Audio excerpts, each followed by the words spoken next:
আপনারা এখানে দেখতে পাচ্ছেন অনেকগুলি কচুর গাছ। দেখে হয়তো মনে হতে পারে এগুলা কচুর গাছ, আসলে কচুর গাছ, কিন্তু প্রত্যেকটা গাছ এত দামি এবং এটা খুবই অর্নামেন্টাল একটা কচু। এগুলা সবই বিদেশ থেকে আমদানি করা। আমি কচু গাছের যে অর্নামেন্টাল বিষয়টা এটা একটু আপনাদেরকে দেখানোর চেষ্টা করছি। এই যে দেখেন প্রত্যেকটা কচু গাছের মাঝখানে, পাতার মাঝখানটা কি চমৎকার কারুকাজ খচিত এবং কি চমৎকার রং।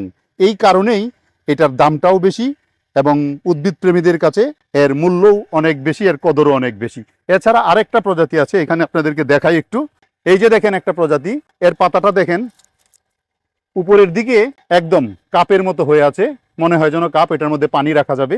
প্রত্যেকটা কাপের মতো এই যে দেখেন, মনে হয় যেন খাবার রেখে খাওয়া যাবে এরকম। এবং এর কাণ্ডগুলি দেখেন টুকটুকে লাল, দেখেন কি চমৎকার কাণ্ড, কাণ্ডগুলি দেখতেই মন জুড়িয়ে যাবে। এইসব কারণেই এই উদ্ভিদটাকে মানুষ এত দাম দিয়ে কিনে অর্নামেন্টাল উদ্ভিদ হিসাবে তার বাগানে স্থান দেয়।